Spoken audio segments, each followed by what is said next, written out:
Bonjour tout le monde. Nous allons voir la deuxième phase de digestion qui est la phase gastrique. À la fin du cours, vous devez savoir citer les éléments composant le suc gastrique. Vous devez également énumérer les rôles de la sécrétion, également décrire les mécanismes neuro-hormonaux qui régulent cette sécrétion. Également, vous devez connaître les différents types de contractions pariétales gastriques, décrire la motricité pariétale gastrique proximale et distale, résumer la régulation de la motricité gastrique et enfin, vous devez savoir expliquer le mécanisme de vidange gastrique des différents aliments. Premièrement, le travail gastrique ou bien le travail digestif, assure la transformation des aliments complexes en nutriments assimilables par les cellules de l'organisme. La digestion commence dans la bouche, une transition est assurée par l'œsophage, elle se poursuit dans l'estomac et elle se termine bien sûr dans l'intestin. En forme de J, l'estomac fait le grand travail digestif par sa triple fonction, qui est représentée par une fonction sécrétoire exocrine, c'est la sécrétion de sucre gastrique acide, également une fonction motrice représentée par la vidange gastrique et une fonction sécrétoire endocrine. Dans ce cours, on va s'intéresser uniquement de la fonction sécrétoire exocrine et de la fonction motrice qui est la vidange gastrique. On va commencer par la première partie qui est la sécrétion gastrique. Dans l'introduction, la sécrétion gastrique est la seconde des sécrétions exocrines intervenant dans la digestion. Elle est dominée par la sécrétion acide HCl, du facteur intrinsèque et du pepsinogène.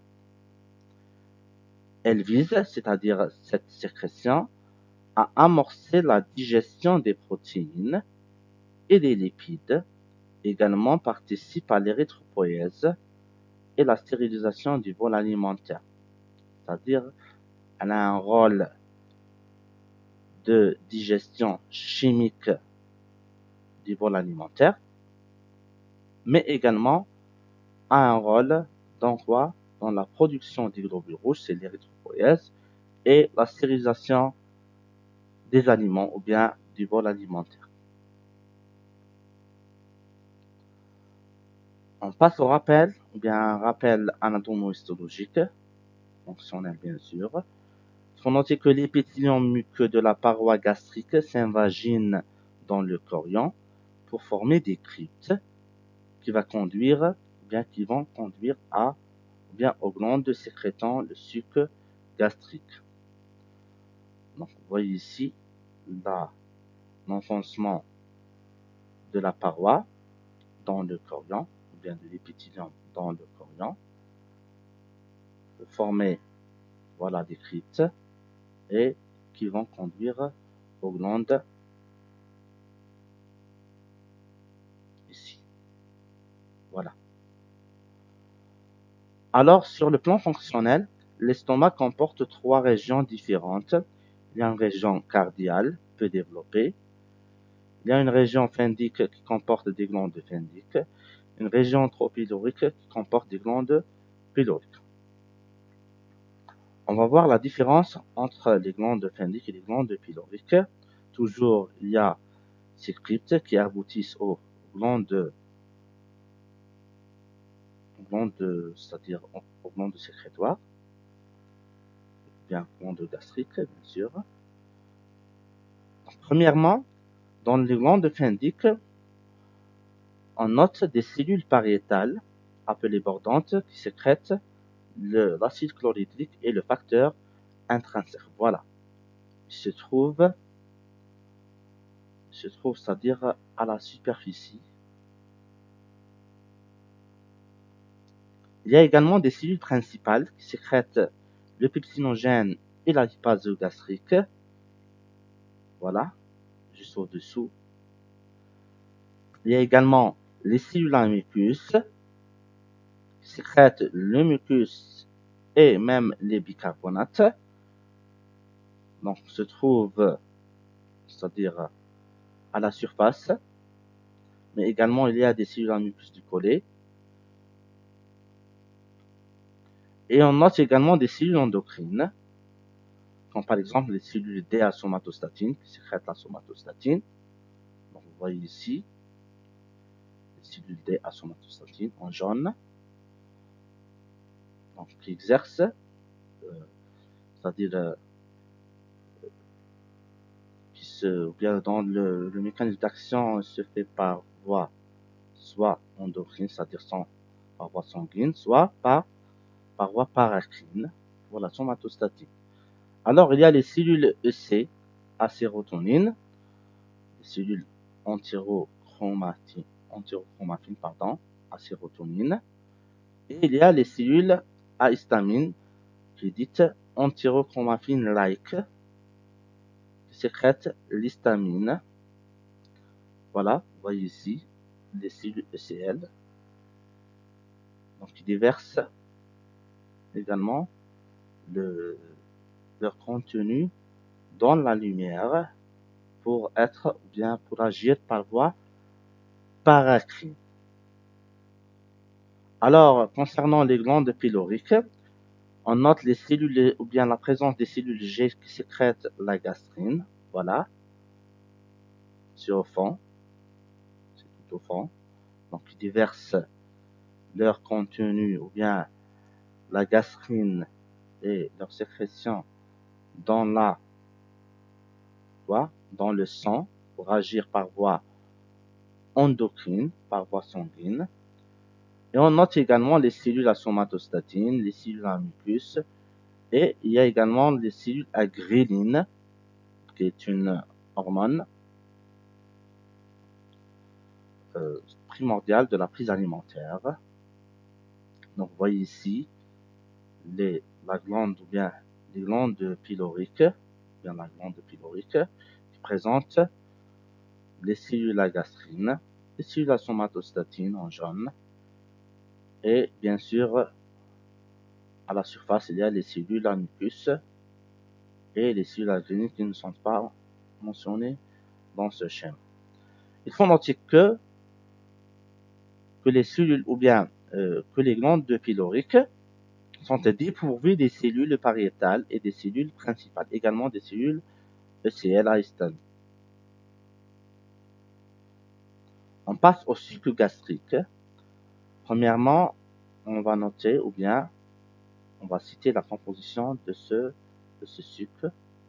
Donc, c'est une solution incolore, visqueuse, acide, dans le pH aux alentours de 1, et isotonique au plasma, d'un volume de 1,5 à 2 litres jour. Il est rythmé par les repas. Il est composé d'eau, d'électrolytes et des substances organiques. Il faut noter que la concentration des ions varie avec l'intensité de stimulation. Au maximum de stimulation, c'est-à-dire au moment du repas bien sûr, la sécrétion n'est pratiquement faite que d'HCl et de KCl. Quels sont les rôles du sucre gastrique? Premièrement, la dénaturation des protéines alimentaires, c'est-à-dire la transformation des protéines quaternaires et tertiaires en une chaîne linéaire, facilitant leur dégradation, bien sûr. Deuxièmement, l'activation du pepsinogène inactif en pepsine actif, c'est une endoprotéase. Également, la digestion des graisses commence dans l'estomac par la lipase gastrique. Également, il y a l'hématopoïèse ou bien l'érythropoïèse, la production du globules rouges, qui nécessite un facteur important appelé le facteur intrinsèque, sécrété par les cellules, comme on a dit, pariétales, donc fait partie du sucre gastrique. Également, il y a la stérilisation du bol alimentaire. Donc, l'acidité sert comme un stérilisateur du bol alimentaire vis-à-vis des bactéries, par exemple. sauf pour l'Helicobacter pylori qui est résistante à cet HCl. On va voir l'origine des constituants du suc gastrique rapidement. La sécrétion premièrement des ions H+, est assurée par la pompe H+K+ ATPase et nécessite bien sûr une dépense énergétique importante qui est couverte par le riche équipement mitochondrial de la cellule pariétale. Également le chlore ou bien le canal à chlore pariétal assure le passage passif du chlore. Donc, vous voyez ici sur ce schéma représentatif l'origine ou bien la sécrétion des ions H+, qui se fait par un mécanisme actif à travers la pompe H+K+ ATPase. Alors, les ions H+, proviennent de quoi? De la dissociation de l'acide carbonique, qui est le résultat bien sûr de l'association du gaz carbonique et de l'H2O à l'intérieur du cytoplasme, en présence de l'anhydrase carbonique cytoplasmique bien sûr. La dissociation rapide de cet acide carbonique en H+, HCO3- est à l'origine de quoi? De la sécrétion luminale des ions H+. Alors il y a quoi? Il y a une réabsorption, bien, une absorption et absorption, disons, des bicarbonates qui passent dans le sang en échange avec les ions chlore. Les ions chlore traversent la membrane luminale via des canaux chlore pour former avec les ions H+, l'acide chlorhydrique HC.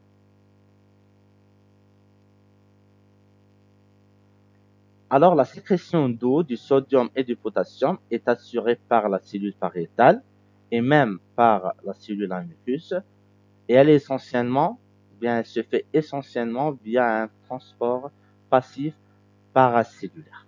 Je dis bien essentiellement.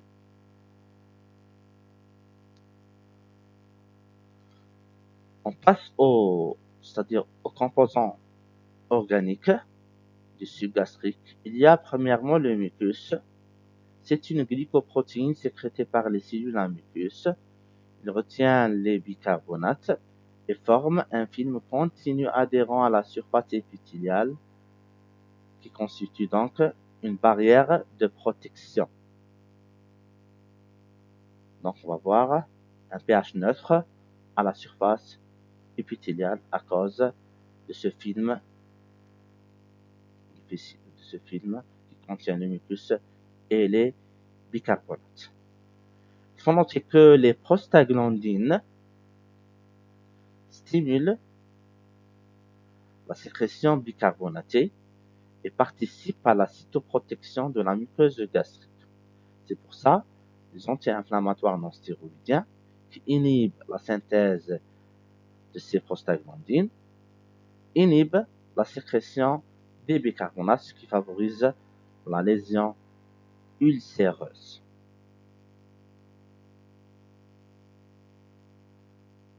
Deuxième facteur, c'est le facteur intrinsèque. C'est une glycoprotéine sécrétée par les cellules pariétales. Elle est indispensable, ou bien le facteur est indispensable à l'absorption des cobalamines, qui est la vitamine B12, par l'ilion terminal. Donc il y a association de la vitamine B12 avec ce facteur intrinsèque pour qu'il y ait reconnaissance au niveau de l'ilion terminal et donc pour absorber cette vitamine B12. Alors, lors des atrophies phendiques ou bien lors des gastrectomies, il y a également une carence en vitamine B12 qui est responsable bien sûr d'une anémie macrocytaire appelée anémie de Biermer et qui est liée bien sûr à l'absence des facteurs intrinsèques dans ce cas-là. Lorsqu'il y a une atrophie phendique, c'est-à-dire une une surface gastrique insuffisante, ou bien lorsqu'il y a une gastrectomie, c'est-à-dire ablation de l'estomac, ablation complète ou bien ablation partielle de l'estomac, ces phénomènes sont à l'origine de quoi? De l'absence de facteurs intrinsèques qui va retentir sur l'absorption de la vitamine B12. Alors la vitamine B12 est nécessaire pour la production des globules rouges et pour l'érythropoïèse. C'est pour ça l'absence de facteurs intrinsèques va entraîner une altération ou bien une forte diminution de l'absorption de la vitamine B12, ce qui va aboutir à une anémie spécifique. C'est une anémie macrocytaire appelée anémie de Biermann. Le troisième facteur, c'est le pepsinogène. Il est sécrété par les cellules principales sous forme inactive. Il est activé en pepsine, en présence d'HC. Également, il y a la lipase gastrique qui est sécrétée par les cellules principales, qui est active en milieu acide. Il faut noter que l'hydrolyse des lipides commence donc dans l'estomac. On passe à la régulation de la sécrétion. L'activité sécrétoire est modulée en permanence par voie endocrine, via la gastrine, la sécrétine, etc. Par voie paracrine également, essentiellement via l'histamine et la somatostatine, et par voie nerveuse ou bien neurocrine, par l'intermédiaire de l'acétylcholine. Premièrement, les facteurs stimulateurs, les principaux sécrétagogues, c'est-à-dire les principaux facteurs stimulateurs sont l'histamine, la gastrine et l'acétylcholine. Alors, les principaux facteurs inhibiteurs sont la somatostatine, la sécrétine et la cholécystokinine. Il y en a d'autres. Premièrement, la gastrine, c'est le principal stimulateur de la sécrétion acide. Elle est sécrétée par les cellules G pyloriques, c'est-à-dire les cellules à gastrine pyloriques, bien sûr. Il y a plus de cellules G dans le fundus. Donc, elle agit par voie sanguine à travers des récepteurs membranaires appelés CCKB. Elle active les cellules pariétales, soit directement, soit indirectement par stimulation des cellules à histamine, des cellules ECL à histamine. La cellule G toujours est activée par la distension gastrique. Donc, c'est un réflexe médié par le nerf vague. Également par la présence de peptones dans le pylore, dans l'antre. Et par quoi? Et par l'acétylcholine via les neurones à GLP du système nerveux entérique. Donc, vous vous souvenez, l'innervation de l'estomac, il y a une innervation extrinsèque et une innervation intrinsèque. L'innervation intrinsèque, elle est médiée par plusieurs neuromédiateurs, à savoir la GRP, qui est la quoi?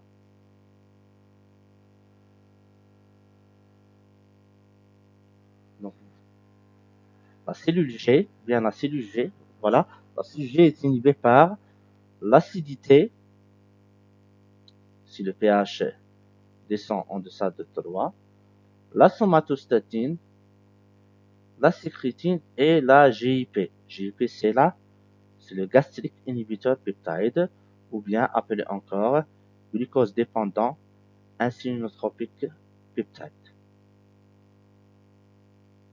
Vous voyez ici, sur ce schéma, le mécanisme d'action, ou bien, c'est-à-dire les facteurs qui régulent la sécrétion de gastrine. Donc, la gastrine la cellule G est stimulée par l'acétylcholine, par exemple la distension gastrique. Également la présence des peptides, comme on a dit, via le système entérique par le GRP. La GRP, c'est la gastrin releasing peptide. Alors, elle est inhibée par essentiellement la somatostatine et les entérogastranes, les hormones d'origine intestinale, comme la sécrétine et le GIP, c'est-à-dire le gastric inhibitor peptide, appelé encore, comme on a dit, le glucose dépendant insulinotropique peptide. Alors, la cellule G stimule à son tour stimule la sécrétion acide, soit de façon directe, soit de façon indirecte, par la stimulation de de la cellule à histone.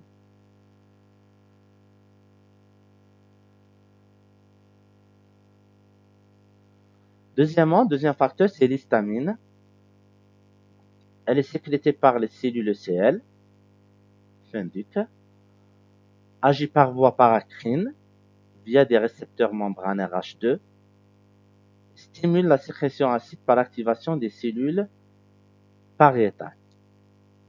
Alors, la cellule ECL est activée par l'acétylcholine et la gastrine, et elle est inhibée essentiellement par la somatostatine, mais également par les anti-H2 pharmacologiques comme la cimetidine.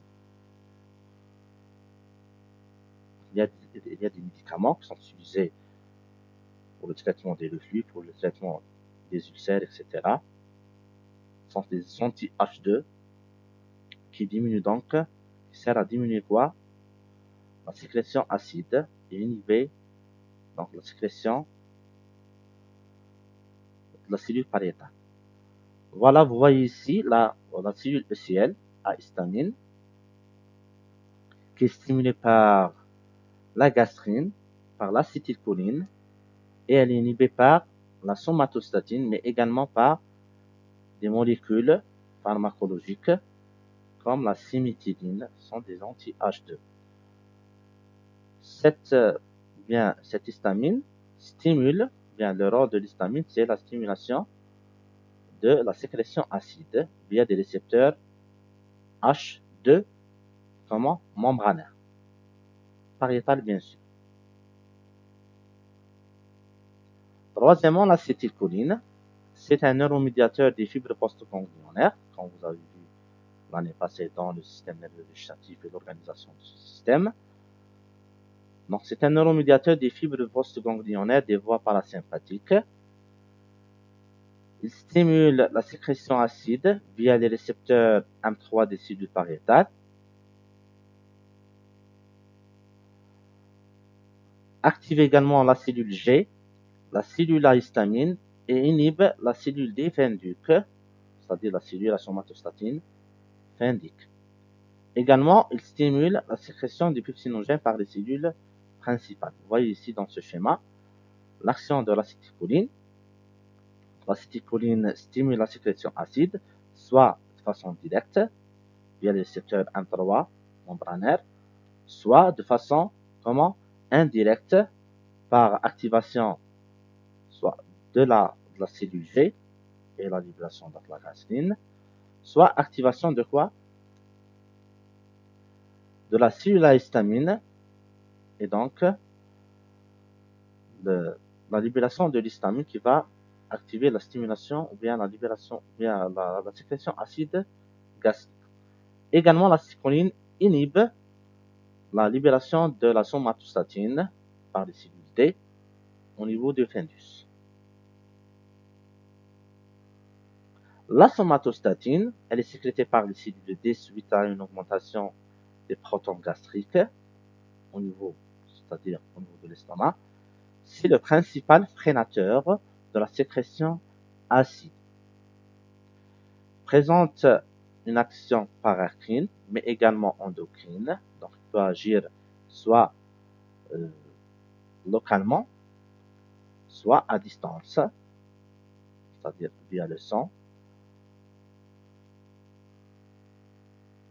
Elle inhibe directement les cellules pariétales, les cellules G, c'est-à-dire les cellules à gastrine, et les cellules à histamine via des récepteurs membranaires ST2. La cellule D est inhibée par l'acétylcholine, alors elle est activée par la gastrine au niveau de l'antre, la CGRP, c'est-à-dire la calcitonin generated peptide, et également le VIP, vaso-intestinal peptide. Donc, ça fait partie de quoi? Du système nerveux entérique. Donc, vous voyez ici la cellule à somatostatine qui est stimulée ou bien qui est inhibée par l'acétylcholine est stimulée essentiellement par la gastrine au niveau de l'antre, c'est-à-dire par la présence ou bien lorsqu'il y a diminution de pH, également stimulée par la CGRP, la calcitonin generated peptide, et le VIP, c'est-à-dire le vaso-intestinal peptide. Alors, le principal rôle de la somatostatine, c'est quoi? C'est l'inhibition de la sécrétion acide, et ça se fait de façon soit directe, soit par activation ou bien par inhibition des cellules à gastrine ou bien des cellules G et des cellules à histone. Également, il y a la sécrétine qui est sécrétée par les cellules S-duodénales suite à l'arrivée des nutriments dans le duodénum. Donc, elle inhibe cette sécrétine par voie sanguine, la sécrétion acide par l'inhibition de la cellule G. Il y a d'autres facteurs inhibiteurs, comme le GIP, le gastric inhibitor peptide, appelé encore, comme on a dit, glucose dépendant insulinotropique peptide, et la CCK, c'est-à-dire la cholécystokinine. Ces deux facteurs, ces deux hormones, ces deux entérogastrones, inhibent la sécrétion gastrique acide, le premier par inhibition de la cellule G, alors le second par inhibition directe de la cellule pariétale, c'est-à-dire le glucose ou bien le gastric inhibitor peptide agit de façon directe sur la quoi? Pardon, agit de façon indirecte par inhibition de la cellule à gastrine, inhibition de la régulation de la gastrine, alors la cholécystokinine agit directement sur la cellule pariétale. Donc vous voyez ici ce schéma qui résume le mécanisme d'action et la régulation de la sécrétion acide. Donc ici vous voyez que la régulation elle est neurocrine à travers l'acétylcholine par exemple. Elle est endocrine par la gastrine et la somatostatine, et paracrine essentiellement via l'histamine et la somatostatine également. Donc elle est triple, neurocrine, endocrine et paracrine. Donc la cellule pariétale est stimulée par quoi? Par l'acétylcholine via les récepteurs M3, par l'histamine et par la gastrine. Alors il y a la somatostatine qui inhibe la sécrétion acide, soit de façon directe, soit de façon indirecte par inhibition de quoi? De la libération ou bien de la libération de la gastrine. C'est pas mentionné ici puisque c'est le findus au niveau de l'antre, soit par inhibition de quoi? De la libération de l'histamine par les cellules ECL. Et donc, elle a un effet comment? Freinateur, inhibiteur de la sécrétion acide gastrique, bien sûr. Alors ici, ce schéma résume les différentes étapes qu'on a vues précédemment. On passe au mécanisme de la régulation, c'est-à-dire la régulation durant le repas, dans la période interdigestive, bien sûr, avant de commencer, avant d'avoir la réponse au repas. Dans la période interdigestive, la sécrétion basale est faible, donc il y a tout le temps une sécrétion gastrique, même en dehors du repas, mais c'est une sécrétion faible. Elle est assurée essentiellement par les cellules à muqueuse. Cette sécrétion est maximale le soir, entre 20h et 23h, et elle est minimale la matinée, entre 8h et 11h du matin. Alors la prise alimentaire stimule brutalement la sécrétion acide qui se maintient pendant 1 à 2 heures avant de revenir à sa valeur de base. Cette stimulation s'effectue en 3 phases: une phase céphalique, une phase gastrique et une phase intestinale. Voilà, elle s'effectue en 3 phases: phase céphalique, phase gastrique et phase intestinale. Premièrement, la phase céphalique, elle est purement nerveuse. Elle est déclenchée par des stimuli psychosensoriels, comme la vue, l'odeur, le goût, la pensée, l'envie de manger, etc. Donc, ces afférences optiques, olfactives et gustatives stimulent quoi? Stimulent le système nerveux central et qui stimule à son tour quoi? Le nerf vague. Donc, c'est une réponse médiée par le nerf vague, ce qui augmente la sécrétion acide para, soit d'une façon directe, par stimulation de la tige pariétale, soit d'une façon indirecte, par activation des cellules à histamine et activation de la cellule G. Et ça se fait par l'intermédiaire du système nerveux entérique, le gastrique ou bien le gastrinizing peptide. C'est une entité du système nerveux entérique. Alors, durant la phase céphalique, la réponse sécrétoire représente uniquement 10% de la réponse totale et elle dure à peu près 30 minutes.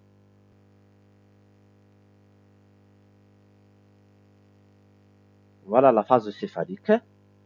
Vous voyez ici là la répartition des cellules, répartition schématique des cellules dans l'estomac.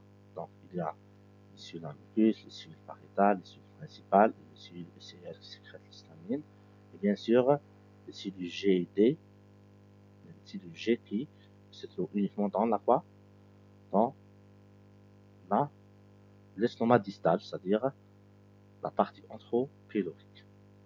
Donc, la première phase, c'est la phase céphalique. Elle est purement nerveuse, comme on a dit. Elle est stimulée par la vision, l'olfaction, le goût, et également une hypoglycémie, détectée par des glucorécepteurs spécifiques dans le système nerveux central. Donc, tout ça vont activer quoi? Bien, vont activer des centres de la prise alimentaire et les centres spécifiques dans le système nerveux, et on va avoir une réponse médiée par le nerf vague, par le 10, par l'acétylcholine principalement, et on va avoir une activation des cellules pariétales, donc la sécrétion acide de façon directe, soit de façon indirecte par stimulation de quoi? Des cellules à histamine et des cellules à gastrine également. Également, il y a l'intervention de quoi? Du système nerveux entérique qui peut prendre le relais par quoi? Surtout ici, c'est-à-dire par la libération de de neuromédiateur gastrin inhibiteur ou bien gastrin inhibiteur peptide, pardon, gastrin realizing peptide qui stimule la sécrétion de gastrine au niveau antral. La deuxième phase, c'est la phase gastrique.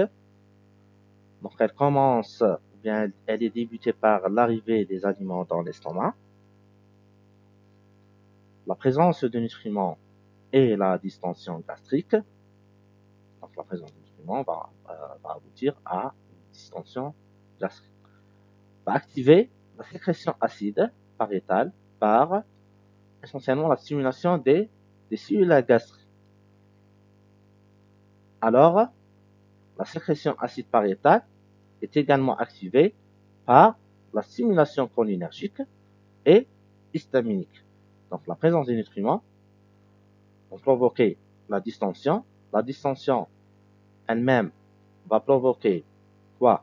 Va pas stimuler ou bien va pas entraîner des réflexes vagovagales courts et lents et qui sont à l'origine de quoi? De la libération ou bien d'une stimulation cholinergique. Et également, il y a l'acétylenine va stimuler la libération de l'histamine et stimuler également les cellules agastriques. Cette sécrétion, cette phase gastrique, elle est très importante en matière de sécrétion acide. La sécrétion, elle est maintenue 1 à 2 heures. Alors, elle constitue jusqu'à 60%, 60-70% de la sécrétion totale. À la fin du repas, l'acidité active les cellules D, comme on a dit, dans les facteurs qui stimulent la libération de la somatostatine, c'est l'acidité. Donc, à la fin du repas, l'acidité active les cellules D. Bien sûr, en même temps, elle inhibe les cellules G. La somatostatine freine la libération de la gastrine, diminuant ainsi la sécrétion acide pariétale, toujours à la fin du repas. Donc, vous voyez ici la phase gastrique qui est médiée par la distension gastrique en présence des nutriments, essentiellement des protéines, mais également le calcium participe quoi à la sécrétion acide dans la phase gastrique. Donc la distension va provoquer quoi? Des réflexes vagovagales longs et courts. Donc les réflexes longs sont médiés par l'acétylcholine. Donc l'acétylcholine va agir sur quoi? Sur la libération de la gastrine, de l'histamine et va agir également directement sur la libération de l'HCl par les cellules pariétales.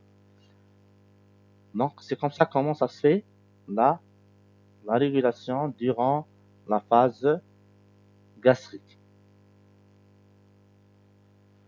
La troisième phase, c'est la phase intestinale. Elle complète les phénomènes d'inhibition, bien sûr, qui sont commencés à la fin de la phase gastrique. L'arrivée dans la partie proximale de l'intestin grêle d'enzymes hyperosmolaires, c'est-à-dire riches en glucose, acide, c'est-à-dire riche en protons, en H+, et gras, c'est-à-dire riche en lipides, stimule donc la présence de ces nutriments dans le duodénum, stimule la libération d'entérogastrone, la sécrétine, la cholécystokinine, le gastric inhibitor peptide, JIP, c'est une incrétine, et le VIP, vasointestinal peptide, sont des entérogastrones, donc sont des freinateurs, des inhibiteurs de la sécrétion acide. Donc, ce qui diminue quoi? La sécrétion acide gastrique. Il faut noter que la présence de lipides dans le grêle est le plus puissant inhibiteur de la sécrétion acide, probablement via la la sécrétie. Donc, voyons ici sur ce schéma, la dernière phase, la phase intestinale, l'arrivée des nutriments dans le duodénum stimule les cellules à sécrétine, les cellules à cholécystokinine, les cellules à également à JIP, etc. pour libérer ce qu'on appelle les entérogastrones. Donc, cette phase est médiée par essentiellement les entérogastrones, à savoir la cholécystokinine, le VIP, la JIP et la sécrétine. Donc, ces entérogastrones vont agir soit directement, soit indirectement sur la cellule pariétale pour diminuer, pour freiner la sécrétion acide gastrique.